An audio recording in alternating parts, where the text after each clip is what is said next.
ओम शांति। 18 जून 2023 के बाप दादा के महावाक्य मुरली के मुख्य पॉइंट सुने। बाप दादा के महावाक्य मुरली के मुख्य पॉइंट सुने। शिव परमपिता परमात्मा शिव बाबा ने कहा, आज बाप दादा के महान बच्चे महावाक्य 18 जनवरी 1995 में ब्रह्मा दादा तुम सभी बच्चों को अपने सामने जो कुछ भी शिव परमपिता परमात्मा ने देखा वह सब ब्रह्मा बाबा सुना रहे हैं। बाबा ने कहा, सभी बच्चे जो ज्ञान सुन रहे हैं और नहीं भी सुन रहे हैं तो उनको भी देखा। फिर अपने रूहानी बच्चों की जो ज्ञान में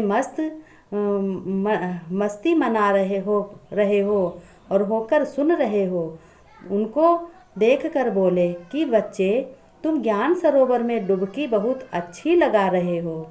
यानी ज्ञान का सागर कितना बड़ा विशाल होता है। तो तुम बच्चे लाइट हाउस और माइट हाउस हो।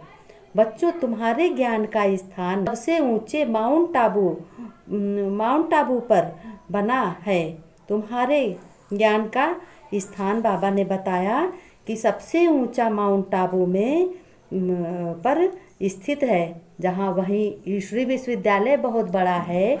माउंट आबू राजस्थान के आगे, तो वहां सभी अन्य आत्माएं बहुत हैं, समर्पित हैं बाबा में। और जो घर गृहस्थ वाली हैं वो भी अपने घर में ज्ञान सुनकर बाबा की बच्ची बनी हैं।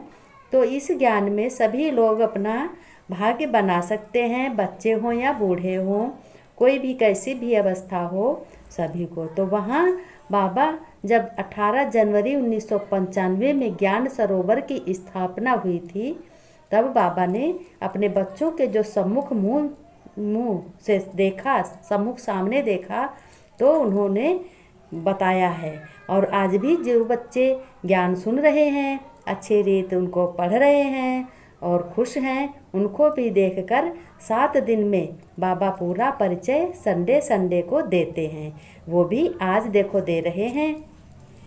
अब की संडे को फिर सम्मुख मुँह के बताएंगे। वो बाबा ने कहा, वहाँ पहला स्थान है।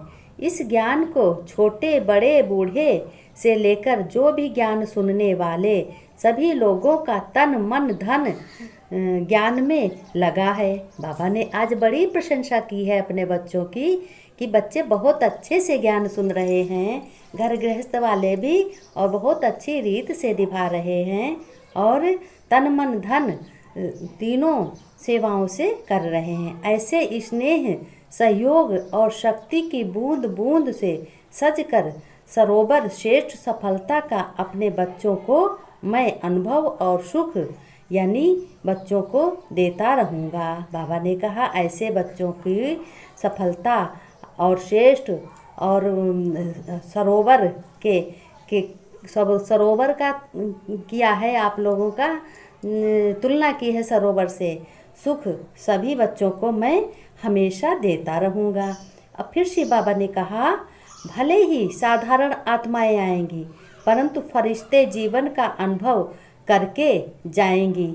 फिर बाबा ने कहा, जो बच्चे अपने बाप शिव से बहुत जन्मों से बिछुड़े हुए थे तो ज्ञान सुनकर सुखी बनेंगे और अन्य आत्माओं को भी शिव बाबा का ज्ञान सुनाएंगे।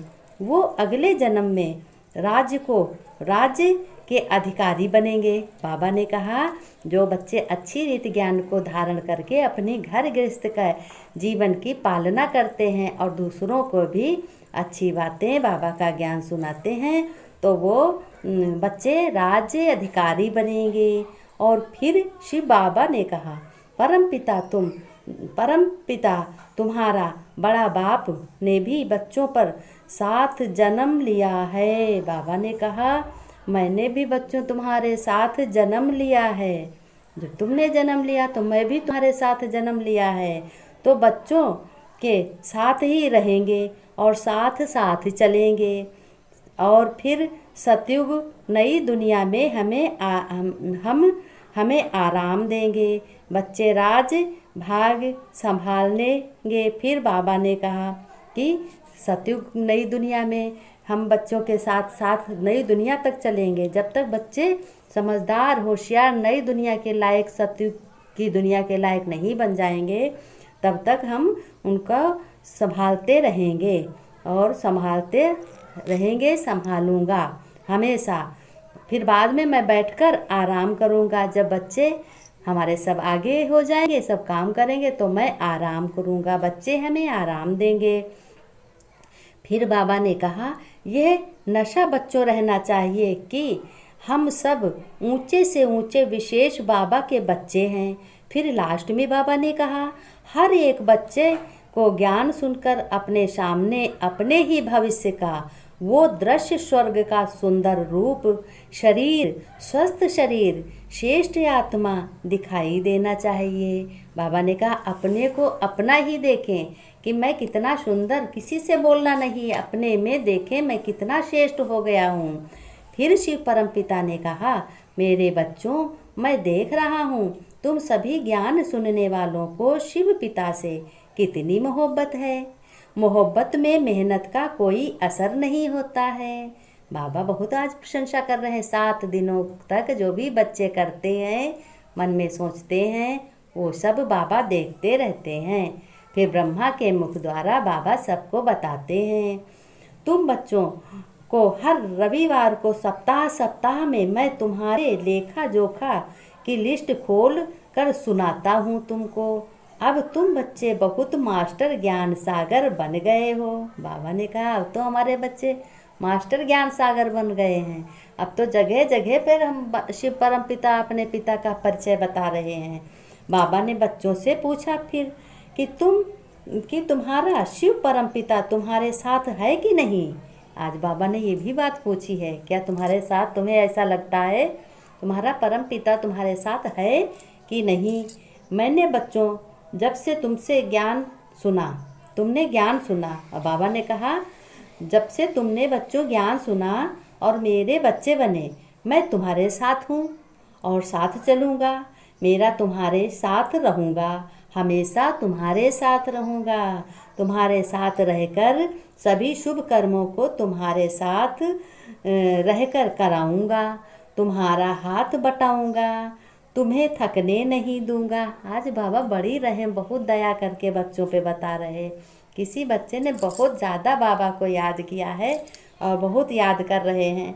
तुम्हारे दुखी होने पर मैं तुम्हारे दुख को सुख में बदलूँगा, और फिर भी तुम ना खुश हुए तो तुम्हें हर परिस्थिति में तुम्हें सहन शक्ति दूँगा।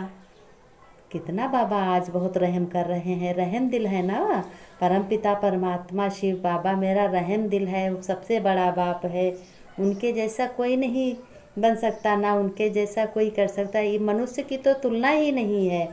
तो बाबा ने फिर क्या कहा, तुम भले ही अलग हो जाओ, फिर मैं तुम्हारा हाथ कभी नहीं छोड़ूंगा।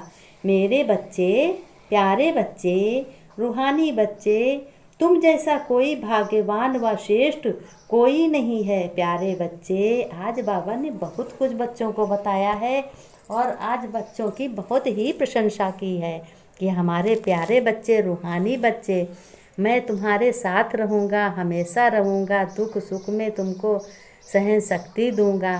तुम भले ही हाथ छोड़ दो, लेकिन मैं तुमको कभी नहीं तुम्हारा हाथ छोड़ूँगा।